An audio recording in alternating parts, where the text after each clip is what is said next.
Bonsoir à tous et bienvenue dans cette édition du mardi 27 mai. Bonsoir Gabriel. Bonsoir Jean-Marc, bonsoir à tous. Au sommaire de cette édition, intoxication alimentaire dans des écoles de Colomiers. Politique après les européennes, intéressons-nous à la législative partielle de la 3e circonscription. Et enfin, Riyad Satouf, auteur de bande dessinée. Et l'image saisissante de la journée d'hier à Colomiers, c'était tous ces enfants qui vomissent en même temps à la cantine. Au total, ce sont 99 petits columérins qui ont été intoxiqués par des betteraves servies en entrée dans différentes écoles primaires de la ville. Un cordon sanitaire a été rapidement mis en place. Au final, plus de peur que de mal. Gabriel Aurion, vous êtes allé aujourd'hui sur place. L'école Hélène Boucher n'a pas échappé au phénomène. Hier midi, 15 enfants de maternelle rendent simultanément leur déjeuner, imité dans l'après-midi par une dizaine de primaires. Hélène Planvette, la directrice, a dû gérer comme elle pouvait la situation. Donc le repas a commencé normalement, donc les enfants mangeaient, donc on avait des betteraves, des pâtes et du poulet. Et là, au bout de quelques temps, donc à peu près une demi-heure, il y a plein d'enfants qui sont mis à vomir, donc l'un après l'autre. On a tout arrêté, donc s'occuper des enfants en priorité. On a appelé la mairie pour signaler, parce que quand même un vomissement ça passe, mais plusieurs d'affilée, c'est qu'il y a une problématique. En cause donc les betteraves crues, l'entrée a été préparée au centre de restauration municipale, fournisseur des cantines columérines. Les betteraves arrivent directement par les fournisseurs, donc elles sont soumises à un contrôle à réception. C'est basé sur des critères qualitatifs, quantitatifs et de température. Les betteraves sont ensuite stockées dans une chambre froide entre 5 et 7 degrés. Les betteraves ont ensuite été préparées, puis stockées dans cette chambre froide avant livraison. Pour le directeur, c'est sûr, les procédures ont été scrupuleusement respectées. C'est la première fois que nous sommes confrontés à un incident de cette nature. Néanmoins, l'ensemble des procédures qui sont activées dans le cadre de notre plan de maîtrise sanitaire ont démontré toute leur efficacité. Le problème pourrait donc venir du fournisseur. La réponse viendra dans quelques jours, après analyse du repas incriminé par la direction départementale de protection des personnes. Les enfants vont bien et ne trouveront plus de betteraves dans leurs assiettes jusqu'à nouvel ordre. Une élection peut en cacher une autre après avoir été appelé aux urnes pour les européennes ce week-end. C'est ce dimanche que les électeurs de la 3e circonscription de Haute-Garonne vont devoir voter, cette fois pour le second tour des élections législatives partielles. Et oui, le 1er juin prochain, nous serons qui de Laurence Harribagé pour l'UMP Le Centre ou de Laurent Méric du Parti Socialiste succédera à Jean-Luc Moudenc qui laisse vacant son siège de député. État des lieux avec Pascal Solaire. Avec 44,13% des voix, Laurence Harribagé a pris une sérieuse avance sur le socialiste Laurent Méric, qui réalise un score de 24,17%. 2 mois après l'élection de Jean-Luc Moudenc à la mairie de Toulouse, la candidate UMP reconnaît avoir bénéficié de cette dynamique. Jean-Luc Moudenc était le député de cette circonscription, j'étais sa suppléante. On la sillonne depuis 2 ans. C'est une circonscription qu'on connaît bien, dans laquelle on est, sur laquelle on est fréquemment présent. Donc, je crois qu'effectivement, au-delà de l'étiquette politique, comme vous dites, les gens ont fait confiance à un ticket que je forme avec Jean-Luc Moudenc. Maintenant, je suis la candidate de la droite et du centre. J'avais le soutien des partis du centre. J'avais évidemment l'investiture de l'UMP. Donc ça aussi, ça a joué fortement. En additionnant le score de Xavier Bigot, candidat d'Europe Écologie Les Verts, soit 11,94%, et les 6,65% de la communiste Martine Croquette, Laurent Méric reste confiant pour le second tour s'il bénéficie du report des voix de gauche. Pour l'heure, Europe Écologie Les Verts n'a donné aucune consigne de vote. Les forces de gauche sont à équivalent des forces de droite dans ce premier tour et je crois qu'on peut se rassembler au second tour autour de la candidature que je porte. Nous sommes en relation avec eux, voilà, les discussions avancent, mais au-delà des partis, je m'adresse aux électeurs, à l'ensemble des électeurs qui ont voté communiste, qui ont voté vert, qui ont voté d'autres candidats au cours de ce premier tour, pour leur dire que je suis ce candidat de rassemblement. Reste à savoir quel sera l'impact sur le second tour de la crise politique que traverse le Parti Socialiste et l'UMP au lendemain des élections européennes. La mobilisation des électeurs sera également déterminante. D'abord, c'est un résultat qui nous rend tous très tristes, à la fois parce qu'on est dans un pays abstentionniste et on ne peut que tous le regretter, et surtout parce que voilà, voir arriver en tête un parti aussi anti-européen que le Front National, c'est forcément regrettable. Je pense très sincèrement que c'est une sanction du gouvernement et du président de la République. Alors ce qui est sûr, c'est que sur le premier tour, la mobilisation a été un peu plus importante du fait des européennes, et c'est pour ça, je le redis, que la semaine prochaine, où il n'y aura que cette élection législative partielle, il sera extrêmement important d'aller voter. On sait l'expression du mécontentement de nos concitoyens. L'ensemble des responsables politiques nationaux l'ont entendu, y répondront. Je veux revenir sur l'aspect local. Les résultats sont très différents entre la législative et les européennes parce que les gens font bien la différence entre les deux scrutins, entre un scrutin où ils ont exprimé leur mécontentement et le scrutin où ils ont exprimé un vote local, un vote de terrain, un vote territorial. Le second tour des élections législatives sur la troisième circonscription se déroulera dimanche prochain, le 1er juin. Un forum intitulé Destination internationale, organisé par la Chambre de commerce et d'industrie ainsi que par la région Midi-Pyrénées, se tiendra les 5 et 6 juin prochains au centre Pierre-Baudis. Alors le but est simple, donner aux entrepreneurs de la région les outils pour comprendre les échanges internationaux et faire de l'export un sujet de Valentin Couder et Alain Sorat. Ouvrir ses horizons, conquérir de nouveaux marchés, le Forum Destination Internationale a pour but d'inciter les entreprises régionales à se lancer dans l'export. Un rendez-vous qui a tout son sens dans une région où 10 000 sociétés exportent déjà. Midi-Pyrénées, on a une situation qui est favorable puisque nous nous situons en volume d'exportation au 3e rang national. Et nous sommes la région qui a la balance commerciale la plus excédentaire, c'est-à-dire qu'on exporte en Midi-Pyrénées 2 fois plus que ce qu'on importe. Si la France en était là, ce serait fabuleux. Midi-Pyrénées est une région dynamique, boostée par l'aéronautique. Il faut être lucide, regarder les choses en face.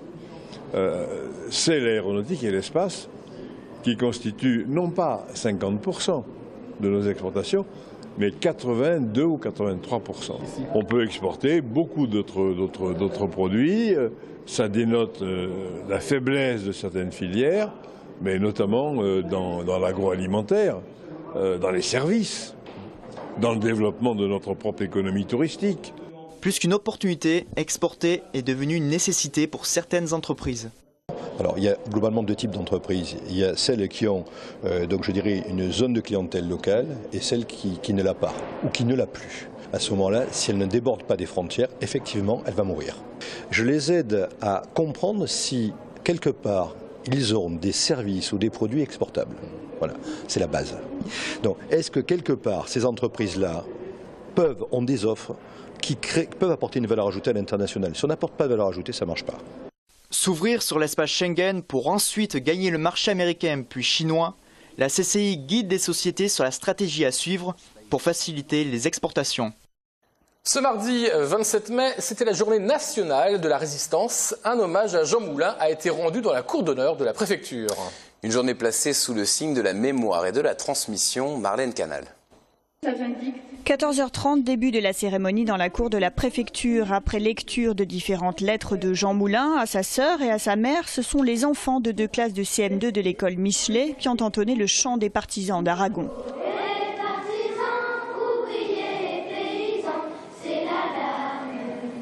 C'est un chant qui est très important parce que pour rendre hommage aux soldats qui ont fait la Première et la Seconde Guerre mondiale. Et ce 27 mai a une double signification. Il s'agit de la journée nationale de la résistance qui depuis un an se veut journée pédagogique et de l'hommage à Jean Moulin. Il a posé les fondements justement du Conseil national de la résistance et ce sont des fondements sur lesquels aujourd'hui encore nous vivons. Nous vivons en tant que République française et nous vivons aussi en tant que nation France dans le concert international. Donc ce socle-là a été posé un 27 mai, comme aujourd'hui, a été posé par le général de Gaulle et a été posé surtout, c'est le sens de cette journée, par Jean Moulin qui était préfet. C'est un résistant français pendant la Deuxième Guerre mondiale et il s'est fait torturer et il est mort juste avant la fin de la Deuxième Guerre mondiale. Il y a des émissions qui en parlent, donc quand on voit ces images, c'est pas hyper gai. Donc j'aimerais pas que ça recommence. La résistance est très importante parce que sinon on ne serait pas libre. Deuxième temps de cet après-midi, l'inauguration de la nouvelle vitrine d'exposition des anciens drapeaux patriotiques de la Haute-Garonne. Le moment est symbolique pour ces anciens. Mais une grande émotion, bien évidemment, parce que je l'ai dit tout à l'heure, j'étais jeune, nous avons pénétré dans la préfecture lors de la libération de Toulouse pour, avec le commissaire de la République, les chefs de la résistance, Ravanel et Berthier, pour, avec Berthaud, rétablir ici la légalité républicaine. La transmission de la mémoire et des valeurs, la République, des mots qui auront résonné fort aujourd'hui dans la cour de la préfecture de la Haute-Garonne. La force motrice de l'eau, une centrale hydroélectrique va être mise en activité début juillet sur la Garonne, au niveau exactement de la Cavaletade. Le but, produire de l'électricité en partie pour la ville de Toulouse. Ces deux immenses turbines de 17 tonnes chacune débiteront bientôt 30 mètres cubes d'eau par seconde dans le bras inférieur de la Garonne. Avec leurs 40 tours par minute et leur forme spécifique, les palmes de ces turbines permettent aux poissons de descendre le fleuve sans danger. La passe à poissons, quant à elle, les aide à remonter le courant. La centrale hydraulique favorise la vie aquatique. L'objectif principal au départ, lors du renouvellement de la concession, c'était que l'État souhaitait améliorer le débit du bras inférieur de la Garonne pour le remettre en eau, pour améliorer la biodiversité et pour dépolluer en y envoyant plus d'eau. Et c'est de là qu'est née l'opportunité de se dire que cette eau qui était perdue côté ramier serait turbinée, c'est-à-dire qu'on s'en servirait pour produire de l'électricité. Ce projet, né en 2007 et financé notamment par la ville de Toulouse et la régie municipale d'électricité, coûte 6 millions d'euros. Les constructeurs se sont basés sur la dernière crue de 1875 pour adapter la construction au risque de prochaines inondations. Éviter donc que toute la partie automatisme, pilotage de l'installation soit noyée sous les eaux. Donc on a surélevé ce bâtiment au-dessus de l'ouvrage, ce qui permet deux choses intéressantes. D'abord, effectivement, pour les inondations, d'éviter ce genre ou de limiter au maximum ce genre de risque. Et puis surtout, d'avoir pour les opérateurs qui passeront sur site, même si tout est automatisé, d'avoir une vue directe sur les ouvrages en étant légèrement surélevé. À partir de juillet prochain, la centrale hydroélectrique La Cavaletade produira avec l'usine du Ramier 30 millions de kilowattheures par an, soit plus de la moitié de l'éclairage public de la ville de Toulouse. Et maintenant, une nouvelle qui va sans doute mettre les larmes aux yeux des fondus d'aéronautique, et il y en a beaucoup à Toulouse. La mythique Caravelle a fait son entrée aujourd'hui dans le futur musée de l'air et de l'espace de Blagnac, l'Aéroscopia. Oui, une date hautement symbolique, et puisqu'il y a exactement 59 ans, en ce 27 mai, le prototype SE-210, la future Caravelle, donc, effectuait son premier vol. On écoute Jacques Roca, le directeur de Airbus Patrimoine. La Caravelle était un avion qui apportait énormément d'innovation, énormément de nouvelles technologies, et c'était surtout un des premiers avions à réaction de transport public au monde. Donc c'était vraiment une innovation pour l'époque. 1955, premier vol d'essai. C'est un avion qui a démocratisé le transport aérien. Et si vous regardez la cabine, vous vous apercevrez que finalement, elle ressemble énormément aux cabines des avions commerciaux modernes, puisqu'il y a simplement un couloir au milieu, 3 sièges d'un côté, 2 sièges de l'autre, ce qui est une particularité de la Caravelle, mais quelque part elle ressemble beaucoup à un Airbus A320 au point de vue aménagement commercial ou à un Boeing 737. Bien sûr, aujourd'hui, les avions modernes apportent plus de confort, plus de largeur, aussi plus d'espace, mais pour un avion qui a près de 60 ans, c'était déjà très moderne pour l'époque. C'est un avion qui a démocratisé le transport aérien. C'est un avion qui a permis de faire des prouesses technologiques. C'est par exemple l'atterrissage tout temps qui a été développé sur Caravelle. Premier atterrissage tout temps, c'est-à-dire que quand vous décolliez de Paris, s'il faisait mauvais à Toulouse, même s'il y avait un orage, vous pouviez être sûr d'atterrir quand même à Toulouse et de ne pas être détourné. Et à l'époque, ça n'était pas tous les jours garanti. Le dessinateur Riyad Satouf, connu aussi pour avoir réalisé les films Les Beaux Gosses ou encore Jackie au Royaume des Filles, était hier chez Ombre Blanche pour présenter son livre L'Arabe du futur, publié chez Alary Éditions. Et pour ceux qui ne seraient pas amateurs de cinéma ou de bande dessinée, Riyad Satouf, c'est aussi celui qui a dessiné les petits bonhommes de Télérama, ceux qui sont contents ou mécontents en fonction du film qu'ils ont aimé ou pas. L'Arabe du futur est le premier tome de son autobiographie. Elle nous plonge dans la Syrie et la Libye des années 80. Ce que je raconte dans ce livre, c'est de décrire la vie quotidienne à l'époque de Kadhafi en Libye, la vie quotidienne d'une famille d'expatriés et aussi en Syrie, voilà, sous Hafez el-Assad. Donc c'est une manière d'essayer de raconter comment on pouvait vivre à cette époque-là dans ces dictatures. Les souvenirs d'enfance sont très riches parce qu'ils englobent toutes les émotions. C'est à la fois visuel, c'est les odeurs, c'est les sons. Et c'est vrai que dans le livre, par exemple, je ne me rappelle pas précisément des dialogues. J'ai recomposé les dialogues, forcément. Je ne me souviens pas exactement de ce que se disaient les gens. Mais tout ce que je raconte dans le livre vient de véritables souvenirs. La bande dessinée, aujourd'hui, permet d'aborder tous les sujets. C'est pas, on peut parler, voilà, comme ça, faire un récit un peu biographique. Et dans ce livre, il y a donc deux points de vue. Il y a le point de vue d'un enfant un peu candide sur son environnement, justement sur le monde des odeurs, sur le monde extérieur qui prend son jugement, et il y a le regard de l'adulte à travers la voix off. Personnellement, j'aime pas du tout les récits, que ce soit des films ou des livres, où l'auteur donne trop clairement son opinion, où il va juger d'un truc, où il va, je sais pas, condamner. Moi, ce qui m'intéressait dans ce livre, c'est de raconter des faits, et puis je laisse le lecteur lui-même porter un jugement, essayer de s'identifier au personnage et se dire, bah là, c'était bien qu'il pense comme ça, ou alors, ouais, c'était complètement, c'est horrible. Voilà, j'aime pas donner mon avis, en fait. Le duo Michel Clou jouera ce soir à la Dynamo.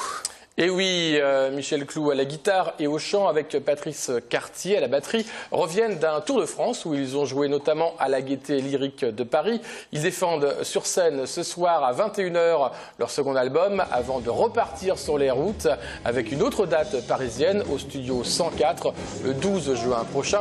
On peut penser que c'est du rock, on peut penser que c'est du spoken word, c'est du spoken word. Bref, c'est de la chanson française aussi.